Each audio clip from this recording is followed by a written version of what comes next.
Hello guys and welcome to another video. So I was sitting around just thinking, what can I do some content on next? And to be fair, there's not too many things to generally cover, but I thought there's a lot of little things that I can put into one video, just sort of talking about maybe little tips for newer players when it comes to the future sort of the game. And this will also apply to those potentially buying stuff in the game. If you planning to buy a couple things here and there, some of the better things to pick up as well as sort of stuff to buy in stores and sort of how to get the better units, that sort of thing. So I have a short list with me, and I will try run through that list. Sort of talking about certain things that I have learned as I'm playing, and also things I've spoken to people that have been playing for longer and seeing the state of their game and realizing what certain things have a lot more use than others. And sort of the walls that you end up hitting later down the line that otherwise seem like not are not going to happen. So I'm going to start with the first thing is that essence.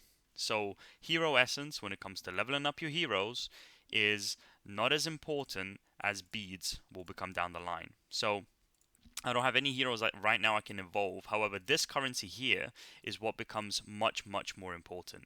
So I know people that are sitting in older servers that have millions on millions on millions of essence. However, they don't have the beads to level up their heroes, and that becomes very, very important.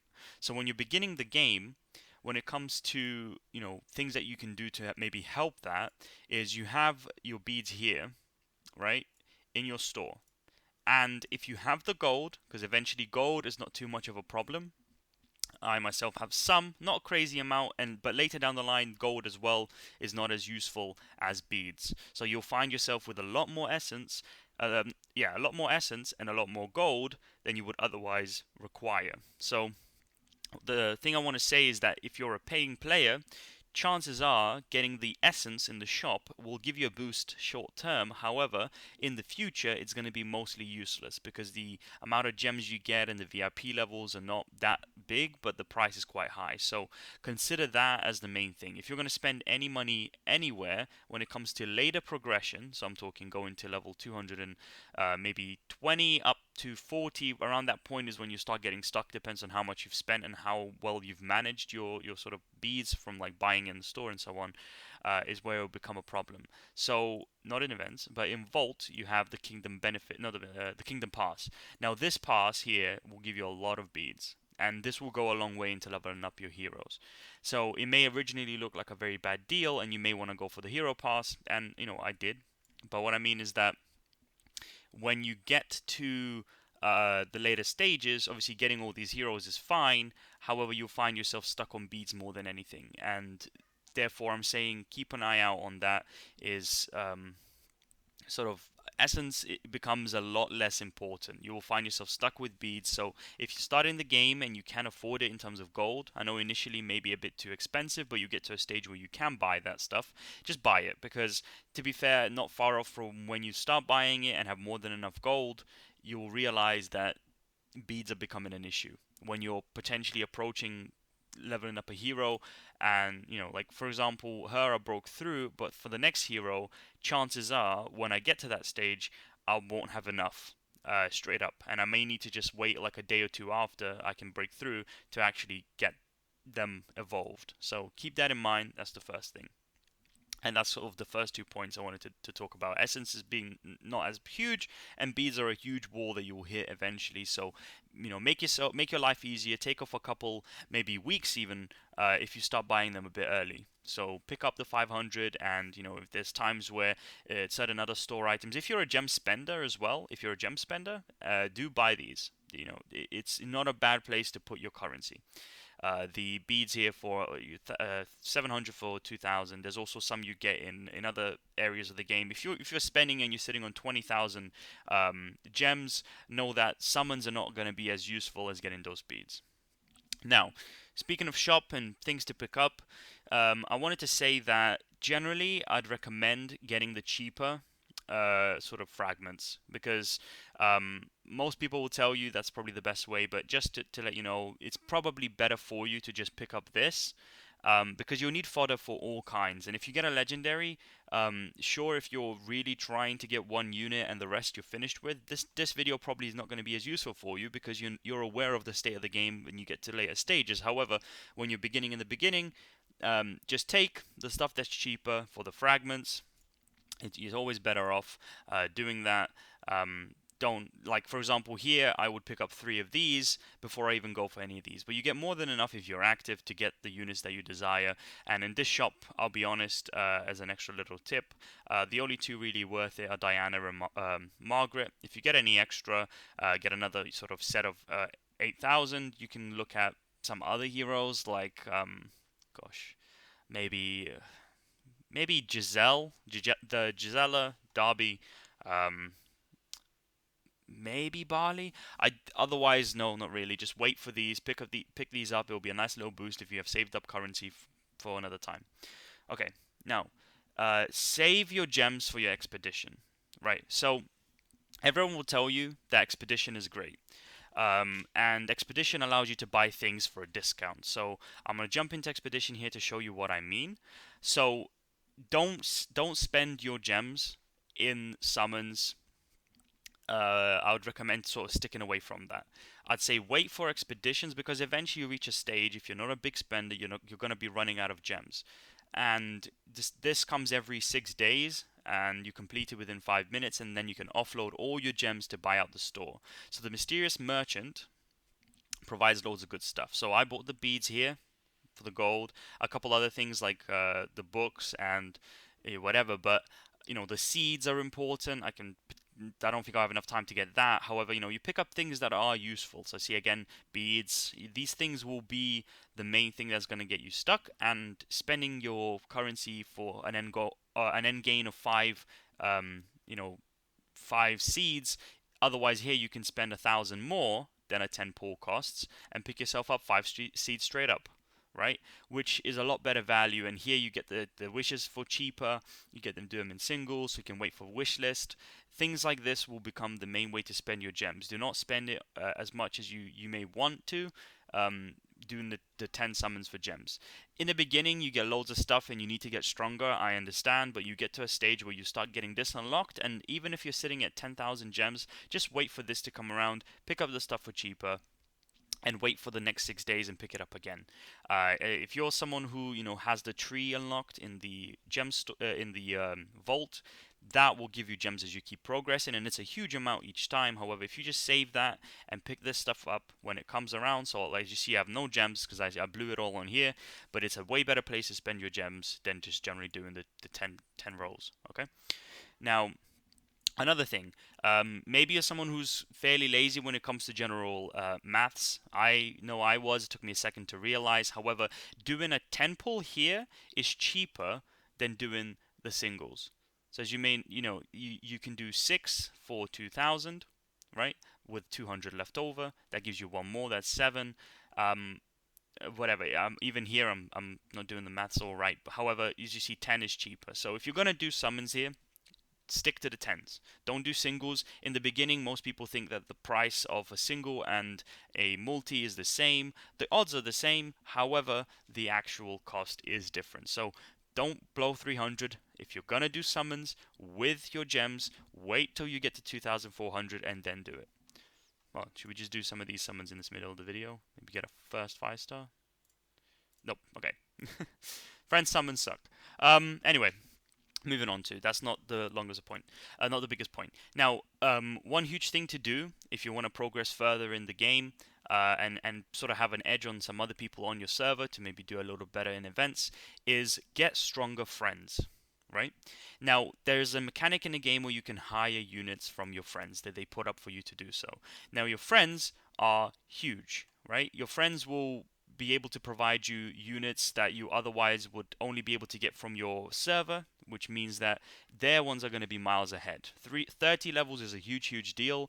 Usually these players have 12, 13-star units that are still within that level limit, which allows me to basically hire units that are way stronger than my units, and that makes a huge difference when it comes to these events. So Fwonk here is not really a good example. Hold on, I'm gonna find someone who's a really good example. So Junior here. so Junior is at level 270. I'm at level 240. I believe I can hire his units to use in my own events. If not, then I'm maybe just a little bit off. I've been hiring other people's units, but generally I'm able to hire units considerably stronger than my units, and that makes a huge difference. So keep this in mind. And these people will also end up having units that are just better because they've played for long enough, like a Felix, which you can use from them. So try and get stronger friends, because it'll make a big difference in your events. It's a big tip. It's something that took me a little bit of time to realize, that you can hire people from different servers. So even if they're at server 18 and you are 30 levels below them, hiring their unit is going to help you get through Magic Expedition much faster, and also without any hassle for a good while. It'll also allow you to do better in Abyss as well. Having a strong unit that's doing 20 million damage whilst you're sitting at 6 million is going to be huge to helping you get the big rewards.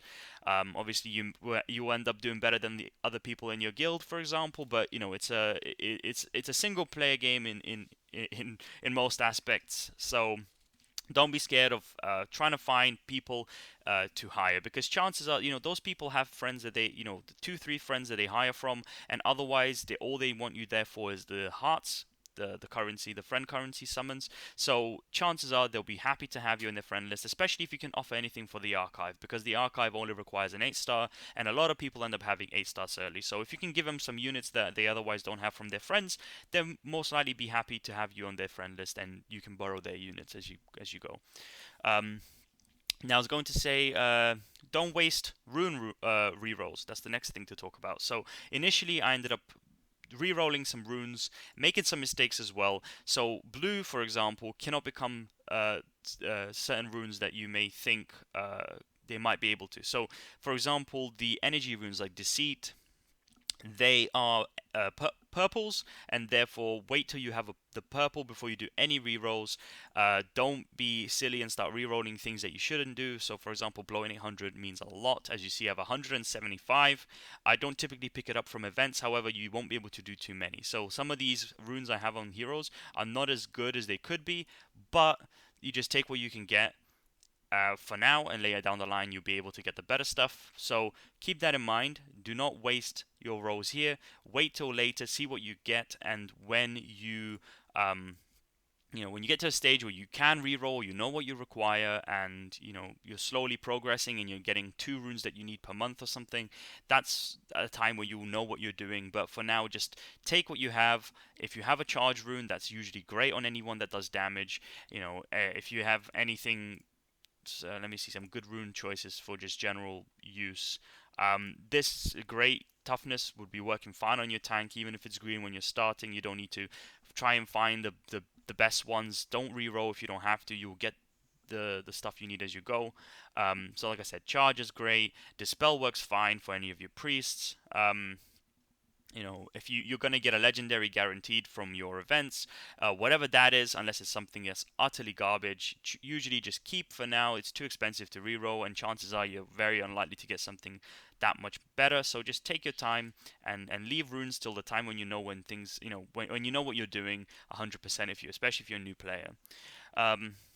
Now, one other thing is, for events, you have the, where is it?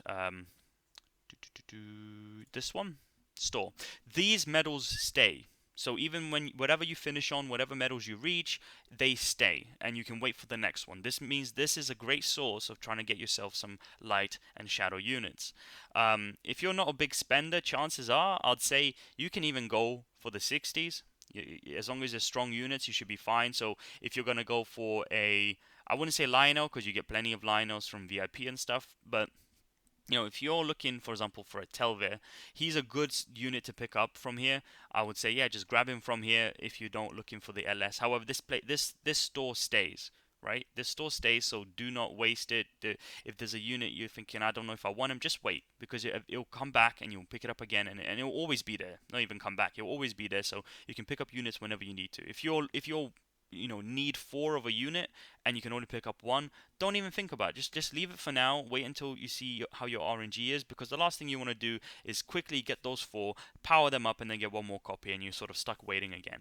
Just wait until you maybe have 3 out of 4. Then at that point, you can grab them. It's not a big deal. What's next on my list? Artifacts. Okay, so for artifacts, this is something that's not really covered anywhere in terms of the guides on the Discord. There's not too much discussion. People tend to just ask, what's a good artifact? And this is something I had to go through as well. Now, when you're starting the game, the Alpha Bringer is garbage because it's running from all base. Like, it's not percent. I know you get it later down the line, but it doesn't start with any percent.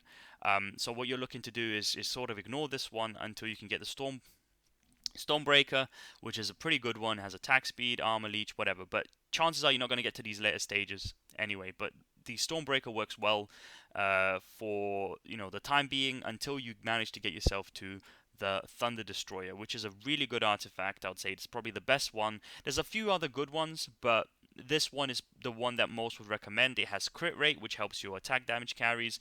It has flat attack, which is annoying. However, it also comes with a stun, which stops their casts. If they're mid cast and they get stunned, it stops their cast. And stuns are huge in the game. Usually heroes that have CC tend to do better and place higher in tier lists, just allow people to progress further.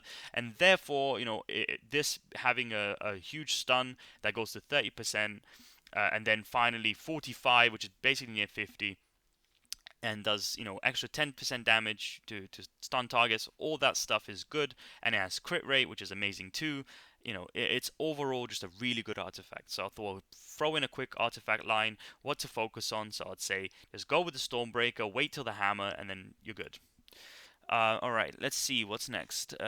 Yeah, so if you're going to buy anything in the game, buy the bounty boosts. Those are the best things to pick up. So if you go to the Kingdom Benefits store, this is basically the best investment you can do. If you're looking to play the game for months, on a daily basis, you're guaranteed to get an orange bounty offer or above. That's a 6-star or higher, and for that one is a purple. This is a very good thing to get because generally when it comes to the price, it's actually not too bad. You get 10 wishes one of them, and the other one you get 5. It's not great, but the purple one is actually with gems. I'd say save it up initially. You get so many gems, just buy it. It'll be huge because as you get on a daily basis and you have your ongoing quests, you get something like this. Boom, boom. See, like that, those two were free. I didn't have to do anything for it. Earlier today I finished off a 5 book one, which will cost me nothing in terms of the resources, right? Because I'll get these as I just play the game. However, it's gonna be huge for you in the long run. Just if you're gonna get anything, get those. And if it comes to and if you're looking at anything else that's really good value, when you first start the game, you get the offer of the tree one, which allows you to get a load of gems as you progress through the story. That's a really good one as well. I'll recommend that one too. Okay, let's see. Get wishlist ASAP. That's my next one, and that's a huge one. So the game has a function which allows you to, once you get to a certain stage of the game, it allows you to select the hero you want to get the next time you get a legendary, and you get to do this once a week. And you get 2 chances eventually, and I think 3 after a while. So you can basically spend the whole month just getting the exact hero you need. But so as you can see, I can get Liv. I can get 2 more copies of Liv, and that means the next character I get that's legendary is guaranteed to be her, and I can go through every single unit to do that. So you get your Terrences, you can get your Lionels when you need them, you can get your Livs, you can get your Margarets. It's a good way to make sure your core team can get to those 11 stars, 12 stars, 13 stars, whatever your aim is. It's a good way to do that, and as you just play the game, you guarantee you get those units, so you're never 100% stuck. So regardless of who you get, I'd say if you get Soda, or if you get Patras, or if you get Seth, or you get anyone else, as long as you have, as soon as you notice that you have enough copies to actually get them straight to 11, just focus on that. And then sacrifice the 2,000 gems to reset them if you have to, if they're not really that good of a unit. It is worth it. The sooner you start getting your wish list, the better. I think you unlock it at 23 in the campaign. And then from there, you start doing your wish list weekly, and you will get the worth as you go. Because there's no point doing, 30 summons for 8,000 gems or 7,200, and never getting what you need. Because I don't really care for getting, your hero you may find ends up being someone who's just not that good, or you just don't like him. Like Arches is an okay hero, but getting him just won't make me happy. But if it means I can get a guaranteed live when I have 3, is much better. So get your wish list. That's one is great. Now the next thing I want to cover is guild tech. Guild tech, I've done some boo-boos here myself. so it's good that I'm telling you about it. Um, Usually when it comes to your team, you want to focus on maybe 2 units that can benefit from the guild tech as the primary damage dealer. So either 2 rangers or 2 assassins. If you get Ramil, for example, and a Terrence, that's a great combo. If you get yourself a Telver and a Felix, great combo. You get yourself a Diana and a Felix, that works too. And you tend to want to put your stuff into, that like into the one guild tech to sort of make them stronger. So for warrior, just focus on health. I wouldn't even get the attack damage. I got 8 here when I started. I was sort of just going down of what I had. However, you don't really need the damage. You can some warriors do some damage, so you can. However, generally just get the health. That's probably the one thing. But when it comes to specific heroes, so here I have 11, 10, 10, 8. But for my rangers, I'm progressing here to get the crit rate, and I will transition my team more in towards having rangers down the line, so I'm sort of thinking in advance. I also got some stuff for my priests, but tend to focus damage wise on one more than the other. So if you have loads of assassins, you just make sure you're putting most of your points in assassins. The other ones, warrior, leave at just get 10 health if you need to. It's cheap, quick, easy. For your mages, don't build mages.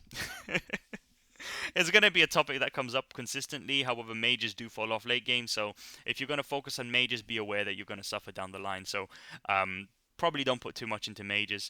But there's certain things, like the energy here that would be great down the line. So eventually you'll get a lot of these up, but when you're starting in the game, if you have 2 heroes that are your primaries and you have enough copies to get them to 10 star, and you know that they'll be with you and everyone says they're a good unit, then it's worth putting your guild tech into one type for at least a while, getting some of the basic ones on these. But like if you're going to focus, for example, on rangers, you want to get this to 40, get your crit rate to a really high number, and then get your crit damage even higher. Get the skill damage up as well if they're skill based units. Maybe have a huge nuke, which is going to be huge later. So that could be the focus, and that's pretty much the end of the video. I can maybe try do a part 2 down the line if I think of more stuff, but actually, I can throw in one extra little tidbit. You can the one unit that is actually super strong even at 5 star is Lionel. If you put him into the Blessing Temple, he'll be high enough level to use his passive, which means he has his sort of invulnerability to damage boost either way. So when you need an extra tank in something like Advanced Arena, he can hold his ground even at 5 star and in campaign. So that's another little tip.